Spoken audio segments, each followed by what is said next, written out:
السلام علیکم ماما. وعلیکم السلام. بسم اللہ والصلاۃ والسلام علی رسول اللہ وعلی آلہ وصحبہ اجمعین.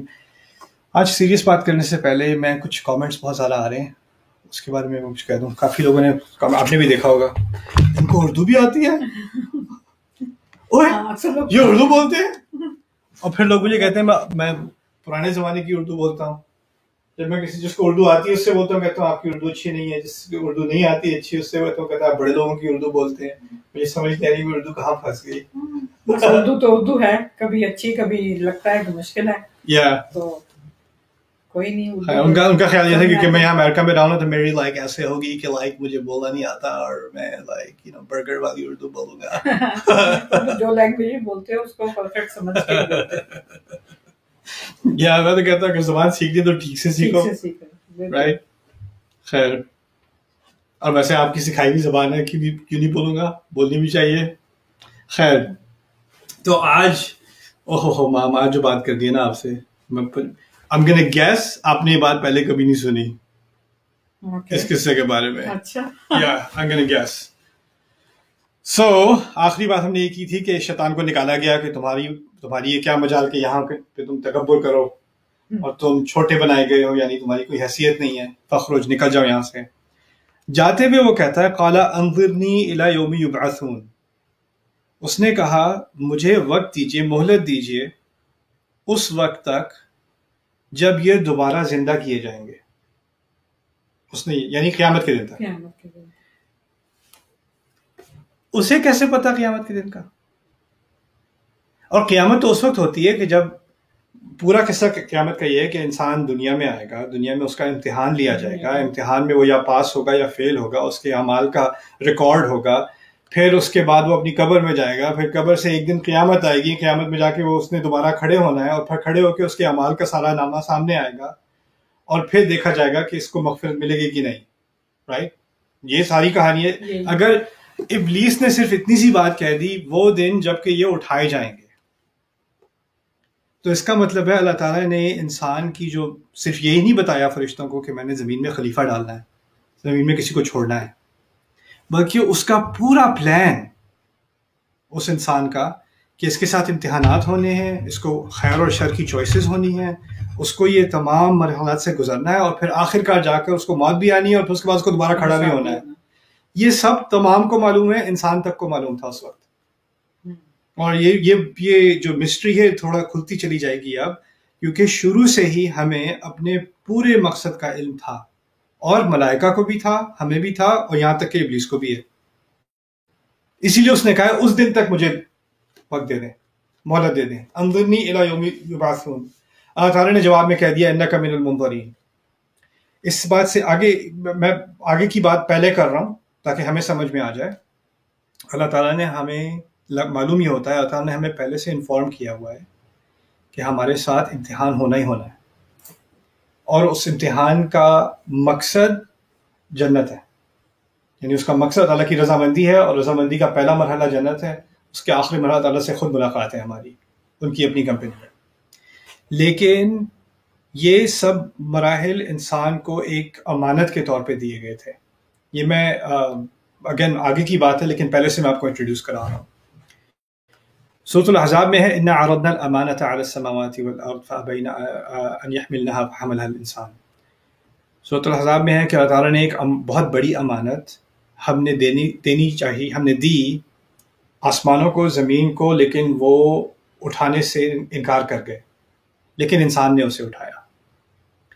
اصل میں جو بات ہم اوور لک کر جاتے ہیں وہ یہ ہے کہ اللہ تعالیٰ نے جب ہماری مخلوق کی اور پھر ان میں سے ہمارے ہم ایک روح کو چنا, آدم علیہ السلام کو, ان کو جسم میں ڈالا. جسم میں ڈالنے سے پہلے ہی بتا دیا تھا کہ یہ مٹی سے بنا ہوا ہے. مٹی کا مقصد کیا ہے کہ اس کا جو یہ جسم ہے اس نے دنیا میں رہنا ہے, اس دنیا میں رہنا ہے. اس مٹی کی مخلوق کا اصل مقصد جنت نہیں تھا, اس مٹی کی مخلوق کا اصل مقصد دنیا تھا. اور پھر انسان کو بنانے کے بعد پورا پلان, اشارے میں بات ہو گئی اور کافی ہے یہ کہنے میں کہ ان کے کھڑے ہو جانے تک, ان کے دوبارہ, یعنی ان کی بیست نہیں, بعث عربی میں کہتے ہیں دوبارہ اٹھنے کو, یعنی زندہ سے مردہ سے دوبارہ اٹھنے کو, اس وقت تک مجھے ٹائم دیں. اس سے یہ بات بھی سامنے آ جاتی ہے کہ اللہ تعالیٰ نے یہ تمام جو سیکوینس آنے والی ہے اس کے بارے میں ہم سب کو انفارم کر دیا تھا کہ تمہارے ساتھ یہ ہونا ہے. پھر ہوا یہ ہے کہ ہم سے پوچھا گیا تھا کہ یہ امتحان ہے، امتحان پاس کرو گے تو یہ جنت ہے، امتحان فیل کرو گے تو یہ جہنم ہے. اور امتحان سخت ہے، اس میں تمہیں بیماری بھی ہوگی، بے روزگاری بھی ہوگی، فقر بھی ہوگا، جنگ بھی ہوگی، خون بھی ہوگا، ناانصافی بھی ہوگی، زیادتی بھی ہوگی، ہر طرح کی چیزیں، اداسی ہوگی، اچھے دن بھی آئیں گے، برے دن بہت سارے آئیں گے. یہ ساری چیز ہمارے سامنے رکھ دی کہ یہ امتحان ہے تمہارا، اس امتحان میں تمہیں اچھے وقت سے بھی گزارا جائے گا، وہ بھی تمہارا امتحان ہوگا، برے وقت سے گزارا جائے گا، وہ بھی تمہارا امتحان ہوگا. لیکن تمہیں دو چیزیں دی جا رہی ہیں، ایک تو تمہاری خلقت کے علاوہ سویتہ ونفخت فیہ من روحی، تمہارے اندر ایک روح ڈالی ہوئی ہے، اور تمہیں بیلنس دیا کی تھی، اور ان دونوں کو ری انفورس کرنے کے لیے، ان کو مزید زیادہ طاقتور بنانے کے لیے تمہیں وحی بھی بھیجی جائے گی. تو یہ چیزیں تمہارے اندر پہلے سے ہوں گی. یہ جو مکالمہ ہو رہا ہے ابھی، یہ تو تم بھول جاؤ گے، لیکن اس مکالمے کو یاد کرانے کے لیے تمہیں وحی دی جائے گی، تاکہ تمہیں یہ بات جو بہت پہلے ہوئی تھی، جو بھول چکی، وہ یاد آ جائے گی. تمہاری عقل اور تمہارا دل اس وحی کو مان لے گا، اور پھر تم امتحان پاس کر سکو گے. یہ امتحان ہے تمہارے سامنے، اگر چاہو تو لے لو، نہیں چاہتے تو نہ لو. آفر کی جا رہی ہے، زبردستی نہیں کی جا رہی کسی بھی انسان سے. ہر انسان کو کھلی آفر دی جنت دکھانے کے بعد اور اپنی صلاحیتیں دکھانے کے بعد. انسان کو اپنی صلاحیتیں دکھائیں گی، تمہارے اندر روح ڈالی ہے، تصویر ڈالا ہے، تمہاری یہ کیپیبلٹی، اور تمہیں اتنی عظیم مخلوق بنایا کہ سارے فرشتوں کو حکم دیا سجدہ کرنے کو. اتنی عظیم مخلوق کو تم اندازہ کریں، کوئی ایک معجزہ ہوتا ہے تو اللہ تعالیٰ کا ایک معجزہ ہوتا ہے تو کچھ جادوگر سجدہ کرتے ہیں موسیٰ علیہ السلام کے قصے میں، رائٹ. کچھ لوگ قرآن کی آیت سنتے ہیں اور وہ گر جاتے ہیں، سجدے میں گر جاتے ہیں. قرآن کے قصے ہیں، سیرت کے قصے ہیں. اللہ تعالیٰ جتنی عظیم مخلوق ہوگی اس کے ارد گرد کے جو اس کو ایکسپوز ہوں گے، وہ سجدے میں گر جائیں گے. اللہ تعالیٰ نے کیا مخلوق بنائی؟ انسان. اور پھر اپنے اعلیٰ ترین مخلوق، اس سے پہلے وہ کیا تھی؟ فرشتے. ان سب کو سجدے میں گرا دیا اس مخلوق کی وجہ سے. تو ہمیں یہ سینس دی گئی کہ ہم کتنی عظیم مخلوق ہیں، اور ہم کبھی بھی کوئی ایسی مخلوق نہیں تھی جو اس امتحان کو سنبھال سکے جس طرح ہم سنبھال سکتے ہیں اس امتحان کو. اور ہم نے تمام نے، یعنی صرف آدم علیہ السلام نے نہیں، انسانیت نے ایک نے کہا ہاں یہ تو میں بالکل پاس کر لوں گا، اس میں کیا مشکل ہے. اور جنت کون نہیں چاہے گا؟ اتنا اعلیٰ درجہ اللہ نے مجھے اتنی زیادہ کیپیبلٹی دی ہے، اتنا پوٹینشیل دیا ہے، میں کیوں اس کو استعمال نہ کروں؟ تو اس وقت ہمارا کانفیڈنس اور ہمارا خود اعتمادی بہت تھی، اور ہم نے یہ امانت قبول کر لی.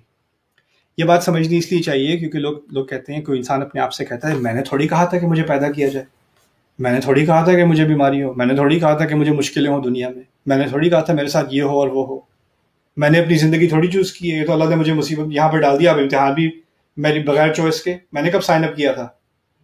قرآن کا اصل جواب یہ ہے، جو میں آگے کی بات ہے پہلے بتا رہا ہوں، ہم نے واقعی سائن اپ کیا تھا، ہم نے ایکچولی سائن اپ کیا تھا. اور اسی کو قرآن بار بار کہتا رہتا ہے، وَقَدْ أَخَذَ مِيثَاقَكُمْ، وعدہ تو تم سے لیا جا چکا ہے، باتیں تم پہلے کر چکے ہو. أَلَسْتُ بِرَبِّكُمْ قَالُوا بَلَىٰ، میں تمہارا رب نہیں ہوں. نے کہا ٹھیک ہے، پھر یہ نہ آگے آ کر مت کہنا کہ ہمیں پتہ ہی نہیں تھا. تو یہ ہم اپنے پوٹینشیل کو بھول جاتے ہیں. اور آپ کو سوال میں مزاحیہ بتا رہا تھا، کیا سوال تھا آپ کو یاد ہے جو کسی نے پوچھا تھا؟ آپ نے جو شیطان کی خصوصیات بیان کی ہیں، مجھے لگتا ہے کہ وہ مجھ میں ہاں کہ میں ہی ابلیس ہوں. اب تو میں ابلیس کی آپ نے اتنی بات کی ہے، مجھے لگتا ہے میں ہی ابلیس ہوں. اب اس میں مذاق بھی ہے، لیکن اس میں ایک بڑی گہری بات بھی ہے. ابلیس کا اصل مقصد ہے کہ وہ جیسے اپنے آپ کو دیکھتا ہے، آپ کو کنونس کرے کہ آپ بھی اپنے آپ کو ویسا ہی دیکھیں. آپ کے اندر جو خیر اللہ تعالیٰ دیکھتے ہیں نا، اس سے آپ اندھے ہو جائیں، اور آپ کا اپنا ویو اس کے مطابق ہو، اللہ تعالیٰ کے مطابق نہ ہو. دیکھیں، آئینے میں آپ دیکھتے ہیں، آپ آنکھوں سے اپنے آپ کو دیکھ رہے ہیں. آج میں جو بات کرنا چاہ رہا ہوں، اصل میں آپ اپنے آپ کو اپنی آنکھوں سے نہ دیکھیں. یا تو آپ اللہ تعالیٰ نے جس نظر سے دیکھنا چاہا ہے، اللہ تعالیٰ جس نظر سے ہمیں دیکھنا ہے اس سے دیکھیں، یا ابلیس جس نظر سے دیکھنا چاہ رہا ہے اس سے دیکھیں. ابلیس کی نظر میں آپ مایوس ہیں، آپ نکمے ہیں، آپ ناکام ہیں، آپ کیپیبل ہی نہیں ہیں، آپ میں کوئی پوٹینشیل ہی نہیں ہے، آپ ضائع ہیں، آپ نے غلطی کر دی، اب تو آپ ہمیشہ کے لیے دھتکارے گئے. یہ اس کا اپنا ویو ہے. یہ ویو ہمارے لیے چاہتا ہے. اللہ تعالیٰ نے ہمیں کیا دیا ہے کہ تمہارے پاس توبہ کا راستہ کھلا ہے، کھلا ہے، تمہارے امتحانات عارضی ہیں، اس دنیا میں تھوڑی دیر تک ہیں، ان امتحانات کو پاس کر لو، تمہارے پاس ابدی جنت ہے اور میری رضا ہے تمہارے لیے، وہ تمہارے انتظار میں ہے، یہ تو کچھ بھی نہیں ہے تمہارے سامنے، تمہیں اتنے مقصد کے لیے بنایا ہوا ہے. ہمارا اپنا اوپینین اپنے بارے میں بہت اونچا ہو جاتا ہے اللہ تعالیٰ کا ویو لینے کے بعد، اور ابلیس کا ویو لینے کے بعد اپنی ویلیو ختم ہو جاتی ہے، اب انسان حقیر سمجھنا شروع کر دیتا ہے. اللہ تعالیٰ نے آدم کی اولاد کے بارے میں کیا کہا ہے قرآن میں؟ وَلَقَدْ كَرَّمْنَا بَنِي آدم، ہم نے آدم کی اولاد کو عزت دی. آدم کی یعنی تمام انسانیت کو اتنی بڑی، اور وہ شروع سے دی ہے، جب فرشتوں کو سجدہ کرنے کو کہا تب سے عزت دی ہے.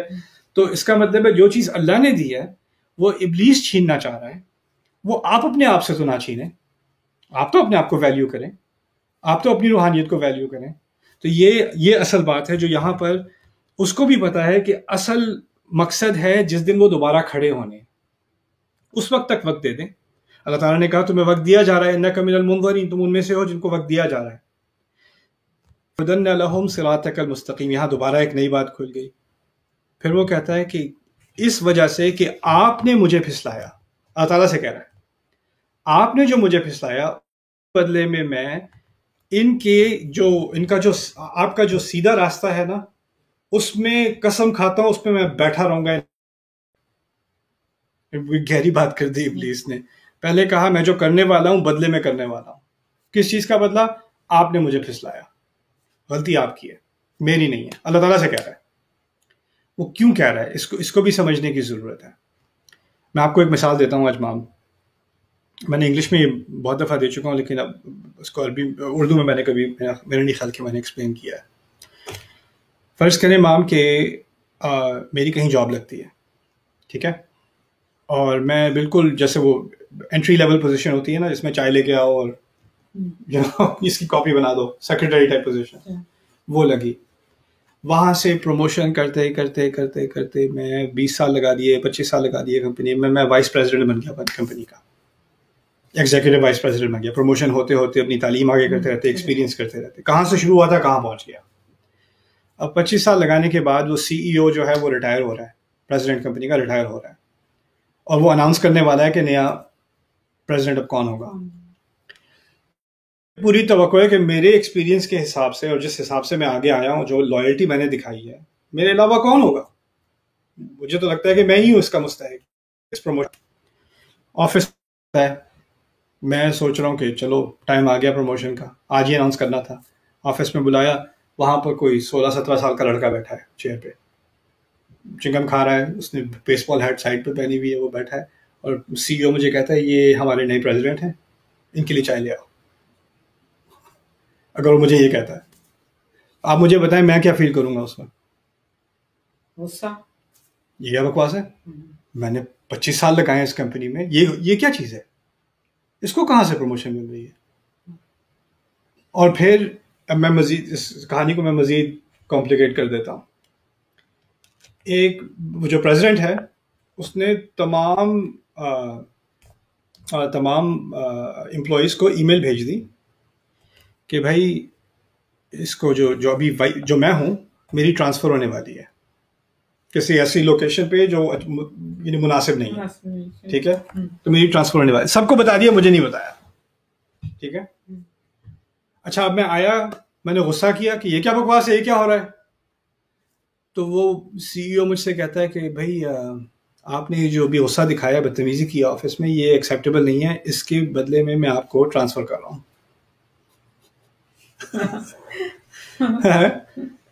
لیکن یہ کیا، اصل میں اب مجھے پتا چل گیا تھا کہیں سے، مجھے وہ ای میل مل گئی، نہیں مجھے آپ اس لیے ٹرانسفر نہیں کر رہے، آپ کا تو پہلے سے پلان تھا مجھے ٹرانسفر کرنے کا، ٹھیک ہے نا. تو یہ تو مجھے سیٹ اپ کیا گیا ہے، آپ کو پتا تھا کہ میں نے غصہ کرنا ہے، یہ آپ کی غلطی ہے. اب یہ چیز انسانوں میں تو ہوتی ہے، ہم اللہ تعالیٰ کے بارے میں ایسے سوچتے ہیں جیسے ہم انسانوں کے بارے میں سوچتے ہیں، یہ ہمارا شرک ہے. کبھی ہم احساس نہیں کرتے کہ ہم کبھی اللہ تعالیٰ کے بارے میں، اللہ تعالیٰ کا غصہ ہمیں تو پتہ نہیں اللہ کا غصہ کیسا ہوتا ہے. ہم نے انسانوں کا غصہ دیکھا ہے، رائٹ، انسانوں کا دھوکہ ہم نے دیکھا ہے، انسانوں کی پلاننگ ہم نے دیکھی ہے. کیونکہ ہم نے صرف انسانوں کی پلاننگ دیکھی ہے، ہم سوچتے ہیں اللہ کی پلاننگ بھی ایسی ہوگی، رائٹ. ابھی میں آپ کو اپنی کہانی نہیں بتا رہا تھا کسی کمپنی کی، میں ابلیس اور اللہ تعالیٰ کی کہانی بتا رہا تھا. اللہ تعالیٰ نے ابلیس سے کام لیا، اس سے عبادت کروائی، اس سے اپنی خدمت کروائی، اس کی پروموشنز ہوئی، فرشتوں تک پہنچ گیا، اب اس کا پروموشن کا ٹائم آ رہا ہے اور مٹی کی مخلوق کو کہہ دیا کہ اس کو سجدہ کرو بھی، تو اس کے دل میں تو کڑ گیا نا وہ، یہ کیا، میں نے تو ارن کیا ہے.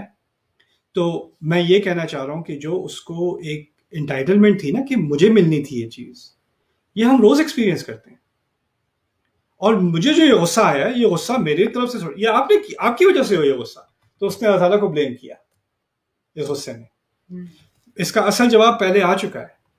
اور چیزیں جو اللہ تعالیٰ نے بنائی تھی، جو اور کوالٹیز انسان میں ڈالی تھی، اور مزید اس کی اصل میں لائلٹی کا امتحان تھا کہ یہ اصل میں خدمت کے لیے نہیں کمپنی میں تھا، یہ پروموشن کے چکر میں اس کا اصل مقصد خدمت نہیں تھا، پروموشن تھی. جیسے ہی پروموشن نہیں ملی، مجھے ریکگنیشن نہیں ملی، اس عبادت کا کیا فائدہ، اس خدمت کا کیا فائدہ. ہمارا تعلق اللہ تعالیٰ سے جو ہے وہ اللہ تعالیٰ کی رضامندی کا ہے. ہم بندے ہیں، وہ رب ہے ہمارا. اس میں ہمیں اللہ تعالیٰ کی طرف سے اگر کہیں کہ اللہ تعالیٰ نے میں نے تو نمازیں بھی پڑھی، اس نے مجھے امتحان میں پاس بھی نہیں کرایا، میں پھر بھی بایولوجی کے ایگزام میں فیل ہو گیا، یہ کیا بکواس ہے، میں کیوں کروں دعائیں، میں کیوں پڑھوں نمازیں. یہ جس طرح ہمارے لوگوں سے ایکسچینج ہوتے ہیں نا، میں نے یہ فیس بھری تھی تو مجھے یہ سروس ملنی چاہیے، ہم یہ ریلیشن شپ سمجھتے ہیں ہمارا اللہ تعالیٰ کے ساتھ ایسے ہوگا. ابلیس کا کانسیپٹ یہ تھا، میں عبادت کروں گا مجھے پروموشنز ملیں گی، یعنی اس کو ایک حق بنتا ہے. ہمارا دین بات ہی شروع سے ہوتا ہے کہ تمام حمد اللہ تعالیٰ کی، الحمدللہ رب العالمین. وہ رب ہے، میں بندہ ہوں. بندہ پوچھنے کے پوزیشن میں ہوتا ہے نہیں کہ میرا حق کہاں ہے. میرا حق ماں باپ سے میرا حق ہے، ماں باپ پر میرا حق ہے، وائف اور ہسبینڈ کا آپس میں حق ہوتا ہے، بہن بھائی کا آپس میں حق ہوتا ہے. رب کے تمام حقوق ہوتے ہیں اور بندے کے کوئی حقوق نہیں ہوتے، کیونکہ وہ ہے ہی غلام. غلام کا کیا حق ہوتا ہے؟ غلام کو صرف دین دی جاتی ہے، تحفہ دیا جاتا ہے. ہمارا رب دیتا ہے پھر بھی، لیکن ہم اس پہ یہ نہیں کہہ سکتے ہمارا حق بنتا ہے بھی آپ دیں، آپ جنت دیں، ہمارا حق بنتا ہے. ہم ہوتے کون ہے کہنے والے، رائٹ؟ تو ابلیس کو اس نے اللہ تعالیٰ سے ایک انٹائٹلمنٹ مانگی نا، یہ اس کی غلطی تھی اصل میں. اور میں نے آپ کو یہ ہیومن ایگزامپل اس لیے دی تھی کیونکہ ہم جب انسان کے بارے میں سوچتے ہیں تو بات تو ٹھیک ہے، لیکن ہم وہی لاجک لے جا کر کہاں لے جاتے ہیں؟ اللہ پہ لے جاتے ہیں. ہے ہماری. اب یہ انسانوں میں چلتا ہے، انسانوں میں یہ غلط ہو تو ہو، اس کو آپ اللہ تعالیٰ پہ امپوز نہیں کر سکتے. پھر دوسری طرف وہ جو اس کی ٹرک تھی جو آنے والی ہے، اللہ تعالیٰ نے اس سے کہہ دیا، اس نے یہ وعدہ کیا کہ میں تو آپ کے سیدھے راستے پہ آ کے بیٹھوں گا. سیدھا راستہ کیا ہے؟ پورے قرآن شروع ہو رہا ہے اہدنا الصراط المستقیم سے. وہی الفاظ ہیں صراط المستقیم. یعنی انسانی تاریخ میں جہاں تک ہمارے پاس اللہ تعالیٰ کے الفاظ ہیں، اس میں سیدھے راستے کا لفظ پہلی دفعہ ابلیس کے منہ سے نکلا ہے.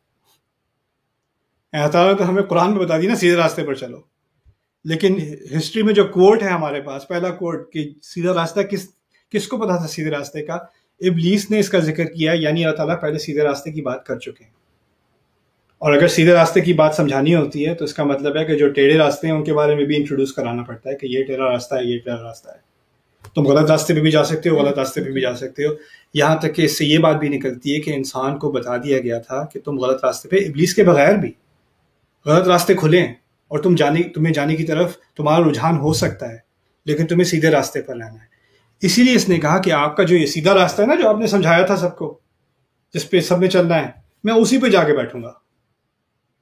یہ لفظ استعمال کیسے کر سکتا ہے وہ جب تک اس کے سامنے یہ تمام ایجوکیشن نہ کی گئی ہو انسانیت کی، اور انسانیت کو نہ بتایا گیا ہو کہ تم نے سیدھے راستے پر چلنا ہے. تو ہم جو سمجھتے ہیں نا کہ ہمیں آ کر پھر یہ جس سفر سے ہم گزر رہے ہیں، اس کی تعلیم ہمیں آ کر وحی کے بعد دی گئی ہے، اصل کے اندر یہ سفر، یہ سب ہو چکا ہے ہمارے ساتھ. It's incredible. یعنی انسان سوچے تو حیران رہ جائے کہ میں اب یہ ایک کوما سے نکل کے، ایک روحانی کوما سے نکل کے اب میں دوبارہ اس دنیا میں آیا ہوں، اور اب مجھے اس بات کی یاد دہانی دلائی جا رہی ہے اس ایپیسوڈ کی جس میں میں تھا، آپ بھی تھی، میں بھی تھا، اور یہ سب ہمارے سامنے ہو رہا تھا، اور ہمیں بتا دیا گیا تھا کہ سیدھا راستہ کیا ہے، اور اس سیدھے راستے میں مشکلیں کون سی ہیں. تمہاری مشکلات صرف ہمارے نفس کی نہیں ہوں گی، باہر کی مشکلوں کی ہوں گی، جنگ ہوگی، معاشی مشکلیں ہوں گی، صحت کی مشکلیں ہوں گی، لوگوں کی طرف سے نبلونکم بشیء من الخوف والجوع، تمہیں ہر طرح کے امتحان لیے جائیں گے، ہم لیں گے خوف کے امتحان، بھوک کے امتحان، بنقص من الاموال، معاشی نقصان، والانفس اور لوگوں کا نقصان جن سے ہم محبت کرتے ہیں وہ چھوٹے جائیں گے ہم سے، والثمرات اور پھلوں کا نقصان، یعنی کتنی محنت کر کے کوئی چیز کمائی ہوگی وہ کہیں چلی جائے گی، ضائع ہو جائے گی، ہم کہیں گے اپنے اتنے سال لگا دیے اس میں اور دیکھو کہاں کچھ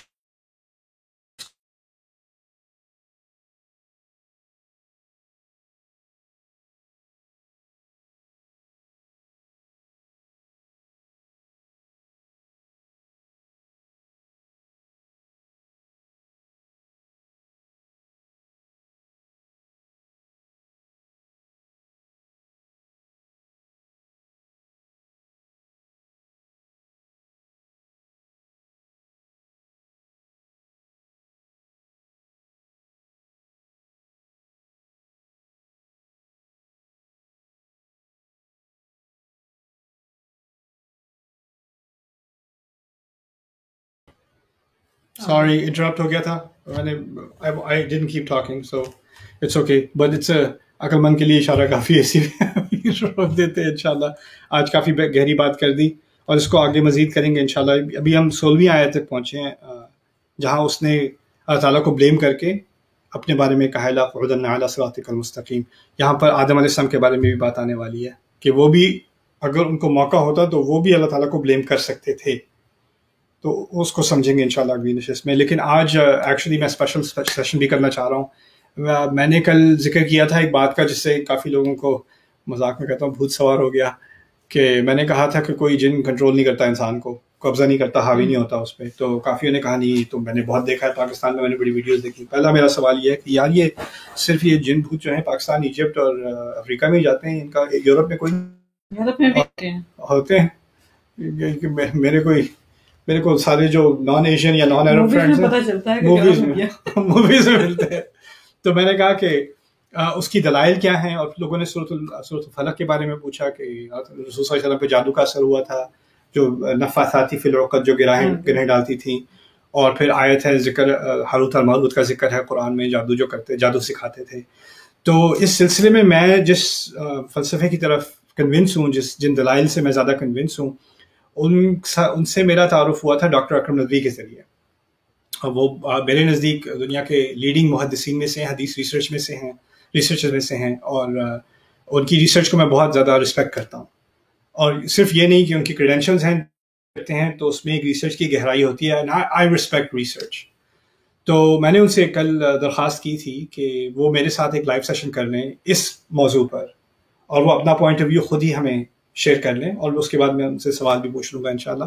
تو وہ تقریباً آدھے گھنٹے بعد آنے والے ہیں آن لائن آکسفورڈ سے.